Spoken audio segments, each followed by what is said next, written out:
We had a big invitational meet in the evening with lots of fans and lots of people there. So it was a pretty big meet. I don't think we hosted district or anything like that, but we also had the parish meet there as well. He accommodated me. He said, okay, Van, you can run on your own. So I actually ran on my own in the mornings and then came to school. So I didn't get here till second period, which is very nice. Right. That was a prior millennium, so maybe I got away with some things. Then I trained really on my own. I had a full 3 or 4 years of good training behind me from Florida. So I knew generally what I needed to do to get in the best shape possible. Coach D made sure we went to meets. He got us there, and he would coach us at the meets, but pretty much all the practices were on my own.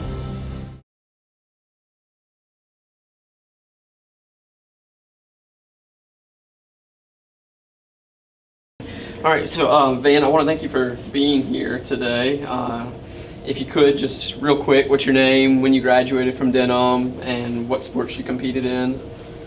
Thanks, Andy. My name is Van Savell. I'm a 1982 graduate of Denham Springs High School. I can still say the alma mater because Mrs. Jean just taught us we had to memorize that. So we moved to Denham during the summer before my senior year. And so I went to Denham for just 1 year. So I ran track and cross country. I'd already run before I came here, and I kept running here for many years, and then even in college. Yeah, cool. And so, I came across you because going through the record books, you actually have your name on 3 records still. And so that's the 3 mile for cross country, and then the 1600 and the 3200 for track. And sometime maybe a year or 2 years ago, I was at church and I ran into your dad. And so your dad got me the scrapbook. And so what was it like having ran in Florida for a couple of years, or bouncing back between Florida and Louisiana, and then having to come to Louisiana and only for your senior year being at Denham? What was the biggest adjustment there? Well, the biggest adjustment I'd already made once before because I had, as you said, had run a semester in Louisiana with a school in Westlake. But coming to Denham, I met the coaches first of all, and Big D, who's kind of a legend, or was a legend, was here, and I talked with him before the season and told him I ran high school track and cross country, and he was the track coach. There really wasn't a cross country team at that time. In fact, there was no real plan for a cross country team until I talked to him. But he was very accommodating. He was able to get a whole schedule made up for me, and we started with that. And so it was kind of a lot of solo effort on my part. I started off, we had PE first hour. I don't know if they do that now, but they had PE first hour and the last hour. He accommodated me. He said, okay, Van, you can run on your own. So I actually ran on my own in the mornings and then came to school. So I didn't get here till second period, which is very nice. Right. That was a prior millennium, so maybe I got away with some things. Then I trained really on my own. I had a full 3 or 4 years of good training behind me from Florida. So I knew generally what I needed to do to get in the best shape possible. Coach D made sure we went to meets. He got us there, and he would coach us at the meets, but pretty much all the practices were on my own. Okay. And so referring back to Florida, like what was cross-country training or what was running training like in Florida, and what got you into that structure? So I was at a very, very, a similar sized school, but a very good track and athletic program in Florida. And my coach actually was in the 1970s or 1980s National Coach of the Year, and he had developed many good runners. The team had many team state championships and individual state championships. And so we had a big program. We had probably about 30 runners out every year for cross country. We would start just like the football team. We would have 2-a-days for 2 weeks before school started, and we would do the same thing for cross country. So he had built a program. That program had many meets. We had not really cheerleaders, but girls to help us out, help the coach out with some things. And so we had a big team and a big program. So we had varsity teams, JV teams, and freshman teams, and mini meets. So I was used to a very well-structured program. I also kept pretty good notes about what I did. So when I came here, I just translated it into Denham Springs, doing the workouts here. Okay. And so when did the season start? Like, when did y'all start practicing So the year? in Florida, the practices always started on August 15th, which was the first day you were allowed by the state rules at that time to practice. So, and it would go all the way until mid-November. And we'd have cross-country meets beginning in September, probably for most weeks, most times one a week, some rarely 2 a week. Okay. Were you running on your own during the summer? So yes, because it was a big team, he encouraged we couldn't meet as a team and run together, but of the 30 guys, you can imagine we were all friends. So we would get together and run at all times. So I ran probably an average of, I think before my freshman year in high school, I ran probably 520 miles between June 1st and August 15th or so. So, and each year I built up on that. So by the time I was a senior here, I probably was running 800 or 900 miles over the whole summer between June 1st and August 31st. Okay. And were you doing any other sports prior to track and cross country, or what got you into track and cross country? So I started running track and cross country, actually track in junior high school. We had a basketball team and a track team. My 7th grade year, I went out for the basketball team and didn't make it, but we had a very extensive conditioning program. So actually I was in very good shape. And so I kept running and ran track and surprised myself. I wasn't very good at many sports like baseball. I was actually terrible in Little League. But actually, my first race I won in 880, which was the longest race in junior high at the time. And so that kind of got me started. And so I started running well, and then I knew there was a big program in the city. And so the coach helped us kind of plan some things. And so that's kind of how I got started. Okay. What would you say was your most memorable race in high school? So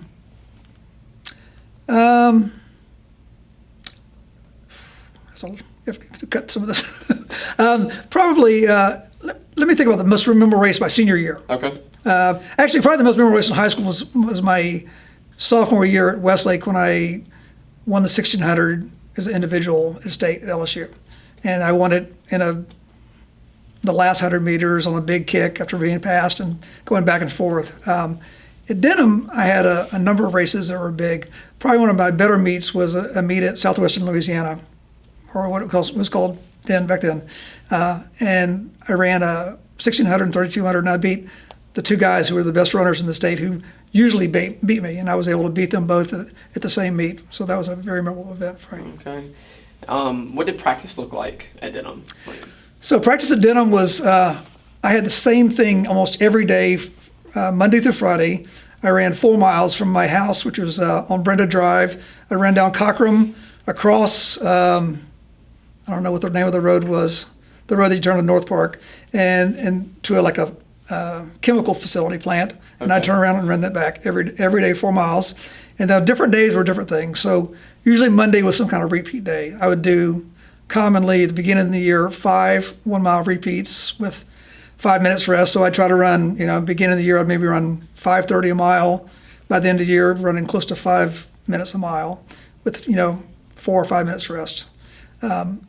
One thing that was different about my training here in Florida we did all our cross-country training on grass or on the roads.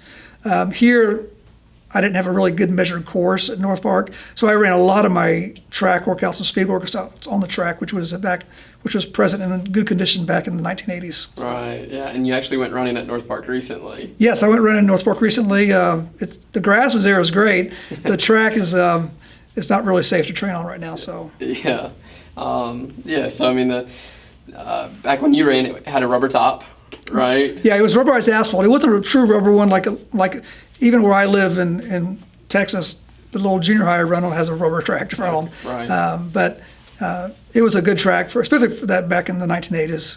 Okay, and during the track season, so while you may have been one of the only runners on the cross country team for most of the season, you had a much bigger team during track. Yeah, right? We had a very big team. We had very good athletes in all areas. We had a really good mile relay.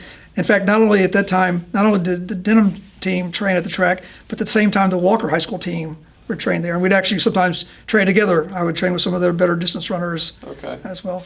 And so I think y'all hosted meets at North Yeah, Park. they had a number of meets.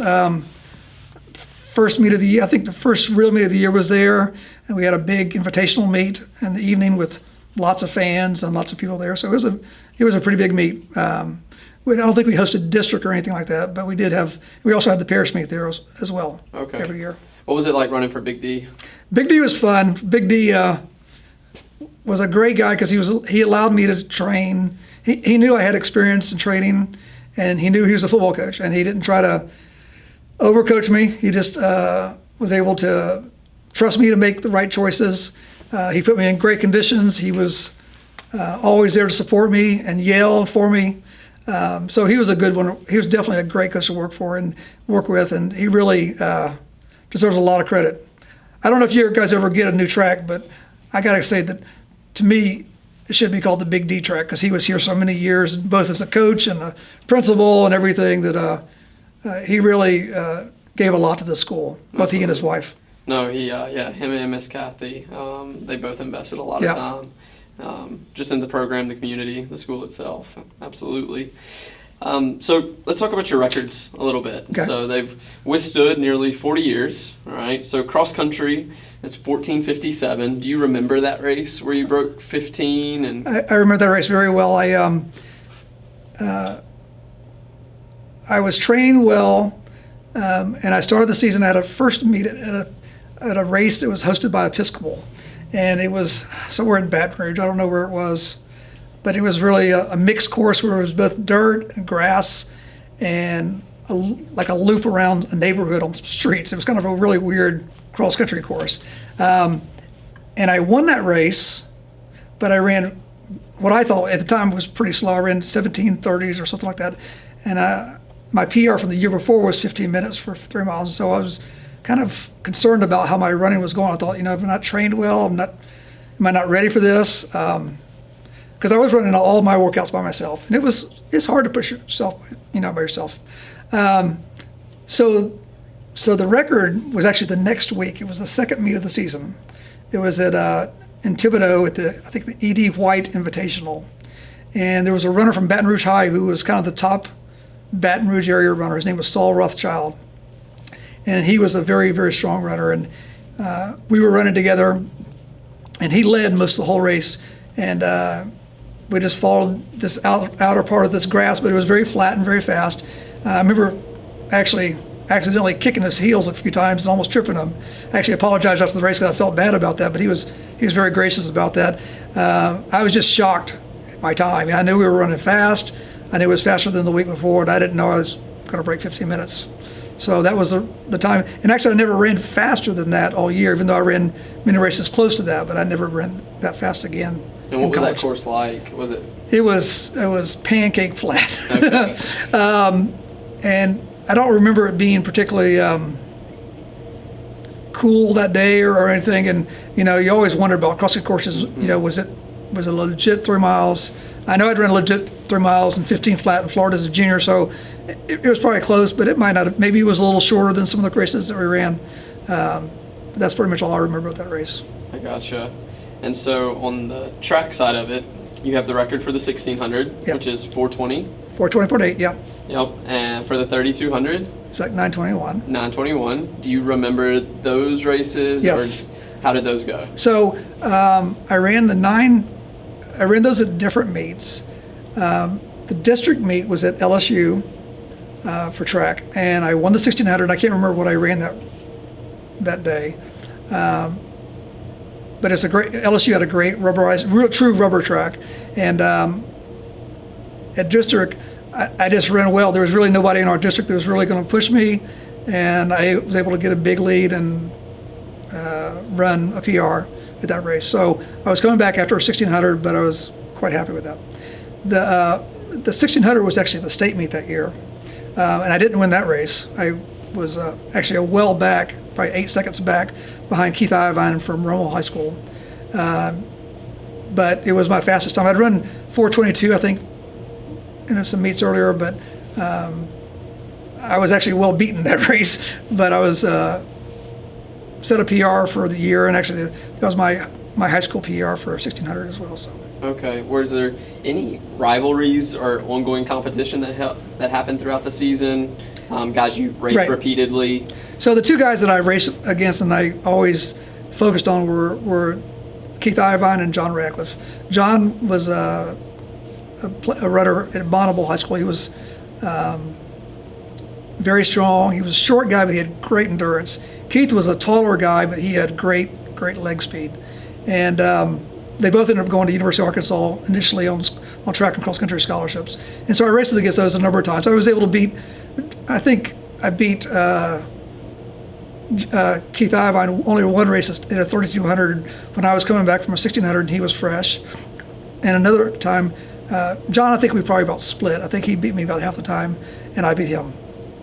At state meet in cross country, one of the guys who was from Woodlawn High School actually had to push the pace early, and then I jumped on it, and I led from about the 2 mile mark to 2.5, 2 3/4. And then Keith Iodine caught me and then out-sprinted me at the end, and that was in New Orleans. He had beat me in another race in New Orleans earlier in the year by the same way, just sprinting down the last straightaway. And so he had a lot more leg speed than me, but those were races that really bring back fond memories to me. Okay. So you went on to run in college. Yeah. So where did you go? So I signed at a Division II school called Mississippi College. It's a small Southern Baptist school outside of Jackson in Clinton, Mississippi. And I had a great 5 years there, maybe because I'm a slow learner. Actually, I redshirted there 1 year, but I ran track and cross country there. A friend of mine who had gone to my high school in Florida, a guy named Tony Ferris, had gone there. He was 2 years older than me, and so that's kind of how I heard of them and they heard of me. And he was All-American there 3 years in cross country. I was able to eke out All-American just 1 year in cross country, my 5th year.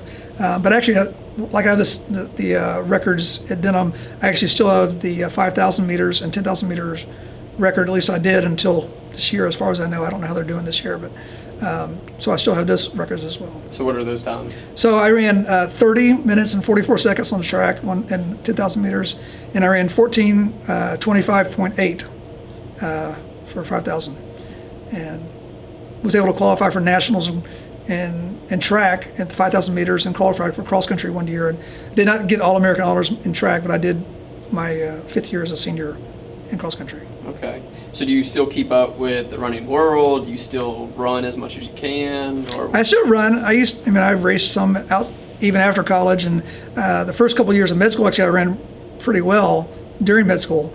But I still keep up. I follow Twitter. I follow some of the good runners. Follow Flow Track and some of the other things, and so I kind of keep up with what's going on. Now, of course, I'm a fan, not an athlete. I still jog some. It's a lot slower, but I do like to get some exercise and not get too out of shape. So when you look back on your high school and college experiences as a runner, like what did you get out of it? What do you think was the most valuable part of it?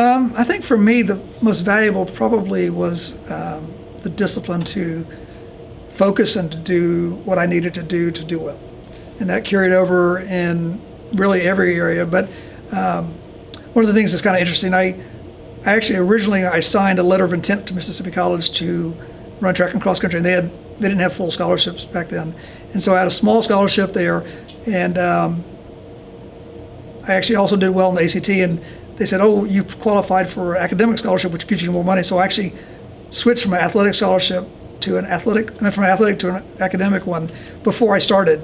But the requirement of that is I had to maintain a 3.5 average, and so I had to apply the same discipline that I did in running to academics, and I did, and it kind of snowballed from there, and I ended up doing well and doing very well in college, and was able to go to medical school. So I think the cross country and track training and the focus allowed me to transfer that into school and then ultimately into a career.